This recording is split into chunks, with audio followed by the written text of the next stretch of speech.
बोलो विष्णु भगवान की जय। दोस्तों, मैं आज आपको विजया एकादशी के बारे में आपको बताने जा रही हूँ।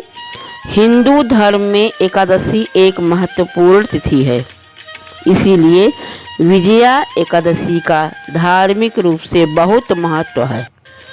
ऐसा कहा जाता है कि इस पावन तिथि पर जो कोई भक्त पूर्ण विधि विधान के साथ व्रत का पालन करता है, उसको हर एक कार्य में सफलता प्राप्त होती है। सभी व्रतों को एकादशी का व्रत सबसे प्राचीन माना जाता है। पद्म पुराण के अनुसार स्वयं महादेव ने नारद जी को उपदेश देते हुए कहा था कि एकादशी महान पुण्य देने वाली होती है। कहा जाता है कि जो मनुष्य विजया एकादशी का व्रत रखता है, उसके पितृ और पूर्वज कुयोनि को त्याग कर स्वर्ग लोक जाते हैं। साथ ही व्रती को हर कार्य में सफलता प्राप्त होती है और उसे पूर्व जन्म से लेकर इस जन्म के पापों से मुक्ति मिलती है। ऐसा कहा जाता है कि इस कथा में धर्मराज युधिष्ठिर जनार्दन से पूछते हैं, हे प्रभु, मुझे विजया एकादशी के महत्व के बारे में आप बताइए। फाल्गुन मास के कृष्ण पक्ष की एकादशी का नाम ही विजया एकादशी है। अब मैं उसको विधि पूर्वक बताने जा रहा हूँ, आप उसको ध्यान पूर्वक सुनिए। श्री कृष्ण भगवान बोले, हे राज राजेश्वर, फाल्गुन मास के कृष्ण पक्ष की एकादशी को जो भी मनुष्य सच्चे मन से करता है, उसे अवश्य ही विजय प्राप्त होती है। एक समय देवर्षि नारद जी ने जगत पिता ब्रह्मा जी से पूछा, हे ब्रह्मा जी, आप मुझे फाल्गुन माह के कृष्ण पक्ष की विजया एकादशी का व्रत विधान बतलाइए। ब्रह्मा जी बोले, हे नारद, प्राचीन तथा नए पापों को विजया एकादशी का व्रत नष्ट करने वाला है। इस विजया एकादशी की विधि आज मैंने किसी से भी नहीं कही है। यह समस्त मनुष्यों को विजय प्रदान करती है। त्रेता युग में मर्यादा पुरुषोत्तम श्री रामचंद्र जी को जब 14 वर्ष के लिए वनवास हो गया था, तब वह श्री लक्ष्मण जी तथा माता जानकी सहित पंचवटी में निवास करने लगे। उस जगह महापापी रावण ने श्री सीता जी का हरण किया। इस दुखद समाचार से श्री रामचंद्र जी तथा लक्ष्मण जी अत्यंत व्याकुल हुए और श्री सीता जी की खोज में चल दिए। वे घूमते घूमते मरणासन जटायु के पास जा पहुँचे। अपनी समस्त आप बीती सुनाकर जटायु भी स्वर्गलोक को चला गया। कुछ आगे चलने पर इनकी सुग्रीव से मित्रता हो गई और बाली का वध किया।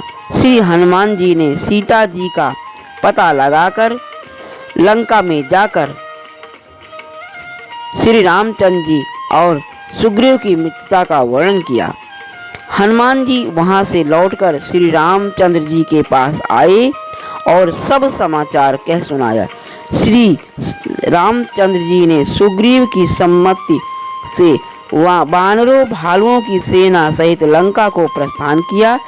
जब श्री रामचंद्र जी समुद्र के किनारे पहुंच गए, तब उन्होंने मगरमच्छों से युक्त विशाल अगाध समुद्र को देखकर श्री लक्ष्मण जी से कहा, हे लक्ष्मण, इस मगरमच्छ से युक्त अगाध समुद्र को किस प्रकार हम पार कर सकेंगे। श्री लक्ष्मण जी बोले, हे अग्रज, आप यदि पुरुष और पुराण पुरुषोत्तम हो, यहाँ से करीब आधा योजन की दूरी पर कुमारी द्वीप में वकदालम्ब्य नाम के मुनि रहते हैं। उन्होंने अनेकों ब्रह्मा देखे हैं। आप उनके पास जाकर इसका उपाय पूछिए। लक्ष्मण जी के वचनों को सुनकर बकदालभ्य ऋषि के पास श्री रामचंद्र जी गए और उनको प्रणाम करके बैठ गए। उनको मनुष्य रूप धारण किए हुए मुनि ने भी पुराण पुरुषोत्तम समझ और उनसे पूछा, हे राम जी, आप यहाँ से कहाँ से पधारे हैं?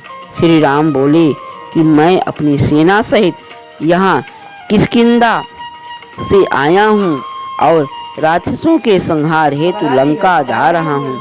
आप कृपा कर समुद्र पार करने का कोई उपाय बतलाइए, मैं इसीलिए आपके पास आया हूँ। बकदालभ्य ऋषि बोले, हे राम जी, मैं एक उत्तम व्रत आपको बताता हूँ। फाल्गुन मास के कृष्ण पक्ष की विजया एकादशी का व्रत करने से तुम समुद्र से अवश्य ही पार होगे और तुम्हारी विजय होगी। हे राम जी, इस व्रत की विधि इस तरह है। दशमी के दिन स्वर्ण, चांदी, तांबा या मिट्टी का एक घड़ा ले, उस घड़े को जल से भरकर तथा उस पंच पल्लव रखकर वेदिका पर स्थापित करें। शतंजा उस घड़े के नीचे और ऊपर जौ रखें। श्री नारायण भगवान की स्वर्ण प्रतिमा उस पर स्थापित करें। एकादशी के दिन स्नान आदि नित्य कर्म से निवृत्त होकर धूप, दीप, नैवेद्य, नारियल आदि से भगवान विष्णु की पूजा करें। उस दिन भक्ति पूर्वक घड़े के सामने बैठकर व्यतीत करें और रात्रि को भी उसी तरह बैठे रहकर जागरण करना चाहिए। द्वादशी के दिन उस घड़े को नदी या तालाब के किनारे स्नान आदि से निवृत्त होकर ब्राह्मण को दे देना चाहिए। हे राम, यदि तुम इस व्रत को सेनापतियों के साथ करोगे तो अवश्य ही विजय होगी।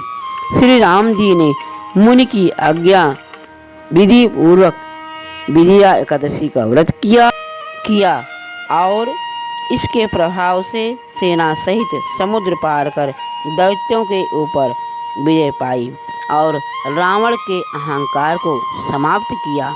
तभी से इस तिथि को विजया एकादशी के नाम से भी जाना जाता है।